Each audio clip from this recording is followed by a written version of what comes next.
Bonjour, nouveau rendez-vous par vidéo pour découvrir une nouvelle formule de somme. Nous allons voir une nouvelle démonstration aujourd'hui qu'il faudra bien noter dans votre cahier de leçons. Pour faire l'introduction, quelque chose que je vous aurais déjà rappelé en classe, mais je profite de cette vidéo pour faire encore le rappel. Voici un extrait d'un ancien DM, oserais-je dire le 2764, DM donné à l'époque de Noël, où nous avions dans un des exercices étudié une série étape par étape de construction de triangles dont certains étaient noircis et d'autres laissés en blanc. Essayez dans cet exercice de trouver le nombre de triangles pour aller par exemple jusqu'à l'étape 30. Je rappelle la construction.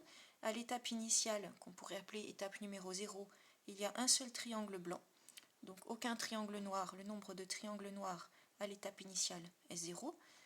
À l'étape 1, nous construisons grâce au milieu des côtés un seul triangle en 4 parts égales, le triangle original, et nous colorions uniquement la partie centrale en noir.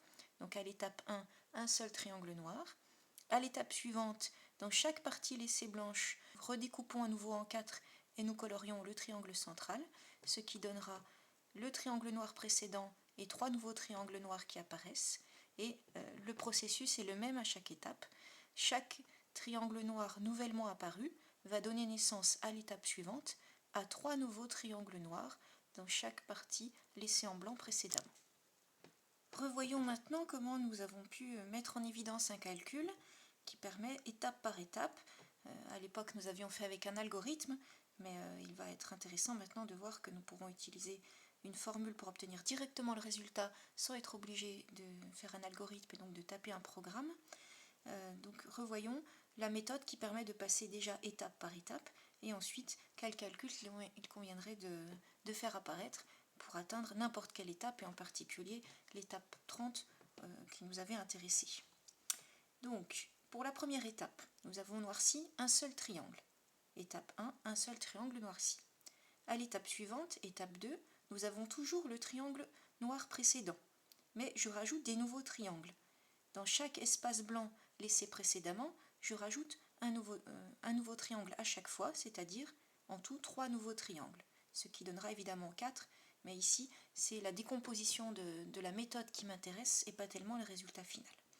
Pour l'étape suivante, dont vous apercevez, même si c'est un peu petit, dont vous apercevez le dessin, pour l'étape suivante, vous avez les mêmes triangles que l'étape d'avant, voilà pourquoi j'ai mis 1 plus 3, et il va falloir trouver les nouveaux triangles qui sont apparus.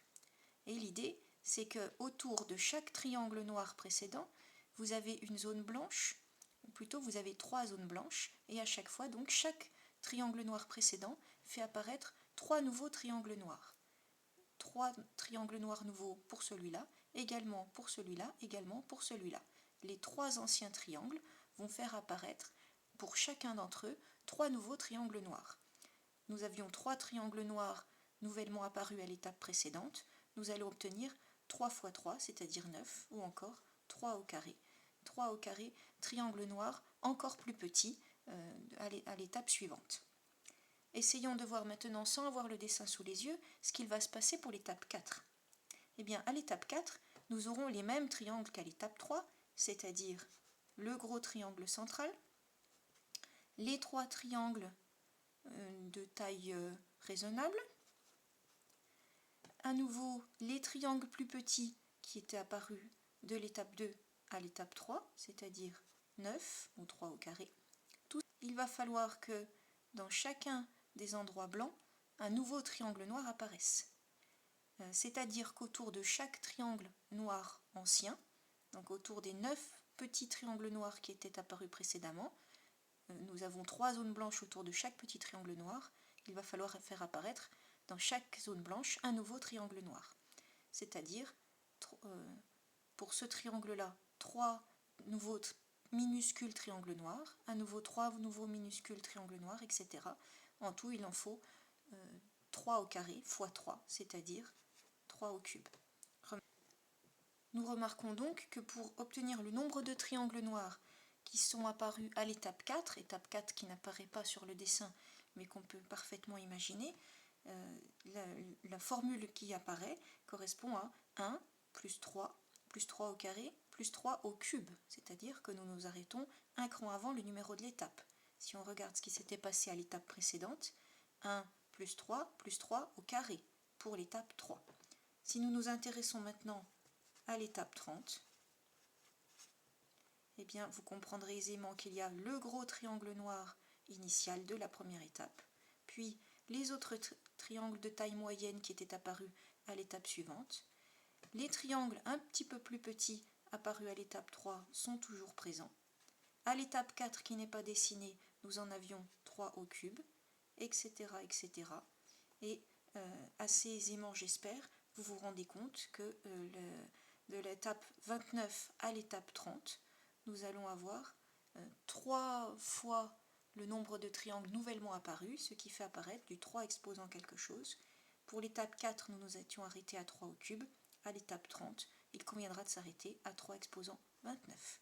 Voilà le calcul qu'il va falloir mettre en œuvre pour trouver le nombre exact de triangles noirs pour l'étape 30.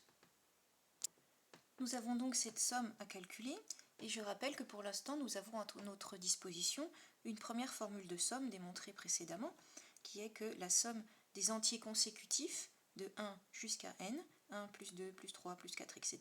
peut se calculer très simplement en faisant n fois le suivant n plus 1, le tout étant divisé par 2. J'espère que tout le monde aura remarqué aisément que cette formule-là ne peut malheureusement pas s'appliquer dans cet exercice, puisque nous démarrons déjà à 1 plus 3 et qu'ensuite on n'a pas du tout des entiers qui se suivent. Donc il va falloir que nous découvrions maintenant comment calculer une autre formule. Remarquons déjà que pour passer de 1 à 3, il y a une multiplication par 3, puis de 3 à 3 au carré, encore une multiplication par 3, etc. Chaque terme de cette somme est obtenu à partir du précédent en multipliant par 3. Et vous reconnaîtrez le principe d'une suite géométrique de raison 3. Nous cherchons donc une formule un peu plus générale que simplement avec une raison 3. J'aimerais bien pouvoir regarder ce qui se passe avec une raison Q quelconque, ce qui va donner, voilà le genre de formule que je souhaiterais faire apparaître ici, 1 plus Q au carré, plus Q au cube, etc. jusqu'à Q exposant n'importe quel nombre qui nous intéresse, n. Eh bien nous allons, grâce à cette vidéo, découvrir le résultat. Je m'intéresserai dans un cas particulier en classe, vous verrez ce qui se passe quand nous prenons une raison exactement égale à 1. 1 plus 1 plus 1 plus 1. Nous verrons que c'est assez simple à mettre en œuvre et la démonstration, vous allez voir, nécessite d'envisager que la raison ne fasse pas 1. Donc vous verrez à quel moment j'en reparlerai et je vais vous faire dans cette vidéo la démonstration de cette formule de somme un peu plus originale que la précédente, dans le cas où nous avons une raison qui ne vaut pas 1. À partir de là, je vous demanderai de bien noter la démonstration qui va suivre dans votre cahier, à la suite de la démonstration précédente pour la dernière formule de somme, que nous avions vue en suite arithmétique, 1 plus 2 plus 3 plus etc. Vous allez noter celle-ci à la suite, en mettant bien le départ, 1 plus Q au carré, etc. et en indiquant bien que cette démonstration est valable dans le cas où la raison ne fait pas 1. Pour mieux comprendre cette démonstration, nous allons introduire une notation comme nous l'avions fait dans la précédente démonstration de somme, la même lettre, S, qui désigne le résultat de toute cette somme. 1 plus Q au carré, plus Q au cube, etc. Alors je vais aller déjà à l'étape précédente, c'est-à-dire Q exposant n-1, et le dernier est bien Q exposant n. L'astuce consiste maintenant à multiplier toute cette somme par la fameuse raison. Donc je fais la raison fois la somme. Et je vais distribuer le nombre Q, la raison, à tous les termes de cette somme. Q fois le premier, Q fois le deuxième, donc Q fois 1 faisant Q. Astuce, je décale l'écriture. C'est la même, il n'y a pas de problème, c'est la même chose, simplement je décale pour bien aligner les résultats qui vont être identiques. Q fois 1, Q, je décale. Q fois Q fait bien Q au carré. Voilà l'intérêt du décalage. Q fois Q au carré fait bien Q au cube. Q fois Q au cube ferait Q exposant 4, etc. Je ne continue pas pour l'instant. Q fois Q exposant n-1, vous avez en réalité une raison qui apparaît et là n-1, ce qui en fait n en tout. Donc en décalant l'écriture, je mets ici Q exposant n. Nous avons fait dans le développement jusque l'avant-dernier terme. Maintenant, il faut développer sur le dernier terme, q fois q exposant n, ce qui fait bien q exposant n plus 1. Je rappelle pour ceux qui auraient eu du mal à comprendre ce que nous venons de faire à l'instant, que si je fais 7 au cube fois 7 au carré, addition des exposants, cela donne 7 exposant 5. 7 fois 7 fois 7 fois 7 fois 7. Il y a bien 5 facteurs dans ce produit qui sont tous égaux à 7, donc 7 exposant 5. Revenons à notre histoire de somme. J'ai ici la somme qui m'intéresse, que je cherche à évaluer. L'astuce a consisté à multiplier cette somme par la raison et à distribuer. Je vais maintenant faire la soustraction entre ces deux lignes. La somme de départ que je soustrais à q fois la même somme. L'intérêt, évidemment, c'est d'avoir aligné, c'est que nous allons vite constater qu'il y a beaucoup de choses qui vont s'éliminer. 1 moins, il y a 0 en dessous, donc ça va bien faire 1. La raison moins, la même raison, ceci disparaît. Q au carré moins Q au carré, pareil, il ne reste rien. Q au cube moins Q au cube, etc. Nous en arrivons à Q exposant n moins lui-même, donc qui disparaît 0. Et par contre, attention que le moins est bien à distribuer ici, donc c'est rien du tout, moins Q exposant n plus 1. Donc la soustraction de toute la première ligne avec toute la deuxième ligne donne finalement 1 moins Q exposant n plus 1. Et ceci peut s'écrire aussi, si je regarde ce qui est écrit à gauche de l'égalité, la somme de départ moins la somme de départ moins Q fois la somme de départ. Autrement dit, en constatant qu'il y a S en facteur commun dans cette écriture, tout simplement je peux écrire que S facteur de, ici cette lettre S, cette somme y est une fois, donc j'ai une fois la somme, moins Q fois la somme. S facteur de 1 moins Q, et qui est égal, comme on l'a démontré il y a quelques secondes, 1 moins Q exposant n plus 1. Il reste maintenant à isoler la somme, et c'est à cet endroit-là que le fait d'avoir choisi un nombre différent de 1 va nous permettre de terminer la résolution. Comme la raison n'est pas égale à 1, 1 moins la raison n'est pas égal à 0, et nous allons pouvoir diviser par 1 moins la raison sans problème. Nous obtenons ainsi que la somme, que nous cherchons à évaluer toujours, est cette soustraction ici, 1 moins la raison exposant n plus 1, qui est entièrement divisée par 1 moins la raison. Voici la formule qu'il conviendra déjà de recopier dans votre fiche au bon endroit et surtout d'apprendre par cœur, de connaître impérativement pour l'année prochaine. Nous verrons en classe comment l'utiliser. Je me permets d'insister, avant de terminer cette vidéo, sur un point important. Certains penseraient qu'à ce stade, nous pouvons peut-être simplifier par 1 en haut et en bas, puisque le nombre 1 apparaît en haut et en bas. Je rappelle qu'une simplification de fraction ne peut s'envisager que si nous pouvons diviser en haut et en bas par le même nombre.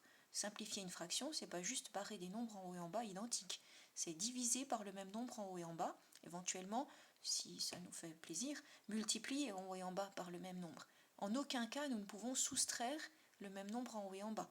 Si je prends la fraction 4 cinquième et que je décide de soustraire 1, j'obtiens 3. En bas, si je soustrais 1, j'obtiens 4. Évidemment que ces deux fractions-là ne sont pas du tout égales. Il est hors de question donc d'enlever le 1 en haut et en bas. Soustraire 1 en haut et en bas modifierait complètement la fraction et ne serait pas égal à ce résultat-là. Même principe pour le nombre q qui apparaît également en haut et en bas. Vous ne pouvez pas simplifier par q puisqu'il faudrait diviser en haut et en bas par q et que à cause de ces soustractions-là, c'est plus délicat qu'il n'y paraît. Voilà, donc à ce stade, la formule est à prendre telle qu'elle et malheureusement, elle ne peut pas se simplifier. Après, nous verrons dans quelques exemples, dans quelques jours, comment nous les utiliserons. Voilà, bon travail.